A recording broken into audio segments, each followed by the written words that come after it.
tous, aujourd'hui nous allons attaquer le dernier volet de la série consacrée à la création d'icônes avec principalement l'utilisation des combinaisons de chemin.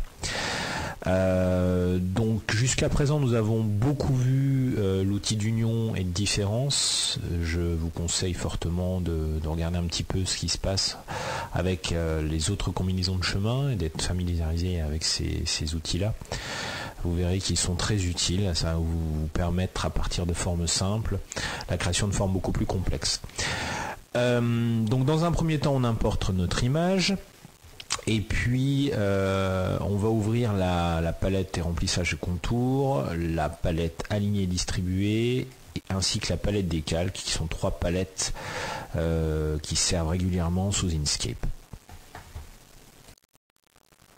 Voilà, donc on va s'attaquer aujourd'hui à la création de cette icône spécifiquement. Donc sa particularité, c'est qu'elle est symétrique. On va voir comment on va faire pour avoir une forme parfaitement symétrique. On va commencer par un tout petit peu zoomer, donc à l'aide de la touche plus, voilà. Et puis on va venir tirer une règle. Donc pour tirer une règle, c'est simple, vous placez votre curseur, votre pointeur dans les règles qui se situent tout autour de l'espace de travail, et puis on va placer la règle à peu près centrée sur la forme. Donc l'idée c'est de venir simplement dessiner la moitié de la forme et de dupliquer cette moitié de manière à avoir une forme qui va être symétrique. Deuxième chose à vérifier, c'est qu'on a bien le magnétisme activé. On verra un tout petit peu plus tard pourquoi. Donc vérifiez bien que le magnétisme est activé. On va le voir rapidement. Donc on va ensuite venir chercher l'outil de tracer de courbe de Bézier. Et puis donc on se met ici. Alors si vous n'avez pas poignée à guide qui s'affiche, ça veut dire que le magnétisme n'est pas activé. Dans ce cas-là, vous l'activez. Donc on va partir du haut. Ici, on va venir placer un premier point. Et puis ensuite, vous savez comment ça fonctionne. On dessine la moitié de la forme. Comme ceci. On pourra revenir dessus éventuellement si c'est pas correct. Et on ferme la forme. Voilà. Donc si on a besoin de rectifier un petit peu, faites comme moi, vous vérifiez. Alors, si quand vous touchez vos poignets, le tracé ne bouge pas, c'est parce qu'il y a un filtre qui est activé. Donc pour désactiver ce filtre, vous allez sur objet, sur chemin, pardon, et puis vous supprimez l'effet de chemin.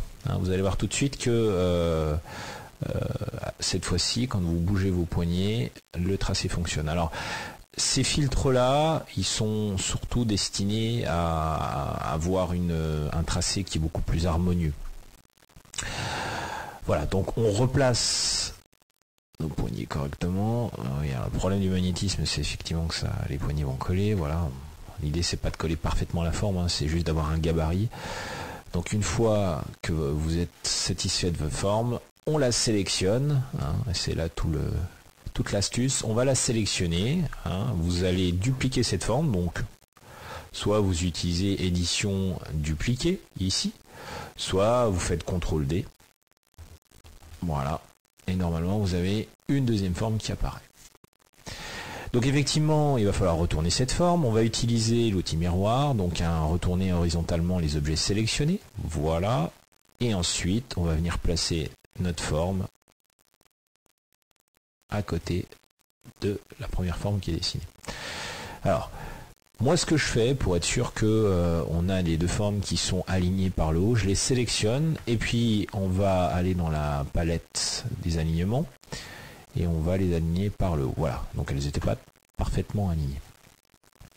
Et puis ensuite, même chose, on va utiliser les combinaisons de chemin, pardon. Donc chemin union. Et cette fois-ci, on a une forme qui est parfaitement symétrique. Voilà, on a notre médaillon, donc on va le replacer ici. La règle va plus nous servir, donc ce qu'on peut faire maintenant, c'est prendre cette règle-là et puis l'enlever. Et éventuellement, on appliquera une couleur à notre forme par la suite. Vous voyez qu'on n'a pas encore dessiné l'arrière-plan, on le fera à la fin, puisque finalement, cet arrière-plan, quand on commence par dessiner l'arrière-plan, il faut le masquer pour pas qu'il nous gêne, donc on terminera par dessiner l'arrière-plan. Bien, donc on va continuer. Alors, on va s'attaquer maintenant au point d'exclamation qui se trouve au centre de la forme. Donc, on pourrait utiliser une police et taper le point d'exclamation. Le problème, ce serait de trouver une police qui va avoir la même allure que le point d'interrogation qu'on a sur ce dessin ici. Donc moi, je vais procéder différemment. Je vais carrément dessiner ce point d'interrogation. Vous allez voir que c'est pas très compliqué finalement. Toujours à base de formes simples que je vais déformer, associer, et une fois que le point d'interrogation sera fait, exécuté, on viendra l'utiliser pour poinçonner la première forme que nous venons de créer. Donc, première chose, certainement la plus simple, ça va être de dessiner le point du point d'interrogation. Donc pareil, on vient sélectionner l'outil ellipse. Alors, on va essayer de dessiner un cercle qui fait à peu près la même taille, voilà. Je le place à peu près ici. Vous allez voir que ça n'a pas trop d'importance, puisqu'après, de toute façon, on utilisera l'outil des alignements pour aligner nos deux formes. Et je vais venir dupliquer ce cercle-là pour faire le haut du point d'interrogation. Alors, l'idéal, ça serait de déformer ce point-là pour l'étirer finalement et avoir cette forme supérieure du point d'interrogation. Le problème, c'est que quand on utilise l'outil ellipse, on dispose de modifications qui sont symétriques. Vous voyez, je ne vais pas pouvoir déformer le bas sans pouvoir déformer le haut, et pareil. Donc j'ai toujours une ellipse, c'est le problème. Alors, ce qu'il faut faire, c'est sélectionner la forme et ensuite transformer l'objet en chemin. Donc on va choisir de transformer l'objet en chemin. Pour ceux qui sont adeptes des raccourcis, majuscule, CTRL-C, voilà. Et vous allez voir que maintenant ça va être totalement différent. En fait, on a 4 points qui définissent la forme. Donc on va venir déformer notre forme. Donc on va venir l'étirer par le bas. Alors là, on va peut-être un tout petit peu zoomer, vous allez voir c'est un tout petit peu plus facile comme ça, voilà. Et puis ensuite, je vais étirer ma poignée. Alors pareil, je vais avoir une symétrie sur les poignets, comme ça me permettra d'avoir quelque chose de plus élégant. Et je vais venir sélectionner les 2 points qui sont sur le côté, et je vais les descendre, voilà, à peu près comme ça. Donc évidemment, j'avais encore l'autre du bas qui était sélectionné, il faut que je le remonte. Voilà. Et pareil ici, donc je vais symétriser les poignets et étirer un petit peu tout ça. D'accord. Bon, je vais un petit peu les remonter, j'ai peut-être un tout petit peu trop descendu. Voilà. Et ici, je vais un petit peu réduire par une forme élégante. Bon.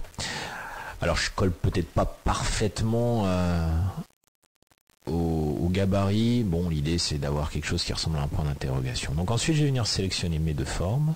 Je veux qu'elles soient centrées. Donc, je vais les aligner l'une par rapport à l'autre. Voilà. Et puis, je vais ensuite les associer. Donc, pareil, toujours le même principe, combinaison de chemin, union. Voilà, j'ai qu'une forme.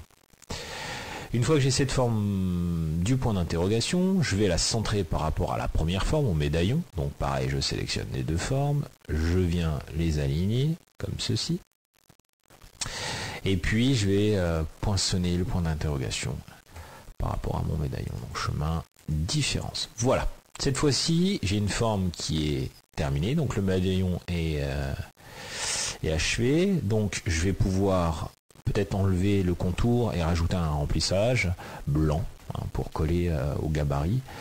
Donc je vais dans la palette remplissage, contour, je le supprime, fond, je le rajoute en uni et en blanc. Voilà.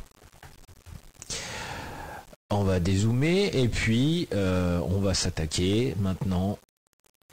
Donc on va la récupérer la couleur de... Alors je cherche ma pipette, je vois pas ma pipette. Elle est là. Donc je vais aller chercher la couleur. Il faut pas que je l'applique. Voilà. Donc on va désélectionner déjà, ça va être mieux. Et puis ensuite je vais chercher la pipette, la couleur. Et exécuter cette fois-ci mon rectangle d'arrière-plan sans avoir bien sûr de bord arrondi, ça sera mieux. Voilà. Donc voilà, on va tirer tout simplement l'arrière-plan, et puis ensuite on va le passer derrière la forme, derrière notre badge, donc on le descend d'un cran, et on a le badge qui repasse devant. On va faire un petit peu le ménage, donc je vais sélectionner les deux formes, je vais les aligner horizontalement, les aligner verticalement, voilà, et je remets ça, c'est un petit peu sur le modèle, et voilà, notre forme, notre icône est terminée. Donc je vous invite fortement à faire le tour des combinaisons de chemin. Vous voyez qu'on a utilisé vraiment une infime partie de ce que le logiciel nous offre. Bon, il y a des choses qu'on utilise quand même moins souvent. Union différence, c'est vrai que moi je les utilise beaucoup. Ça me permet à partir de formes simples d'obtenir des choses un peu plus élaborées. Hein. On peut toujours, et on vient de le voir à travers ces 3 tutoriels, qu'on peut obtenir des choses très sympathiques à partir de formes simples, et surtout on a des dessins qui sont propres et symétriques. Donc faites le tour, pratiquez, c'est comme ça qu'on apprend les logiciels. Voilà, donc je vous souhaite une excellente journée, et puis nous nous retrouverons bientôt pour un prochain tutoriel. Au revoir.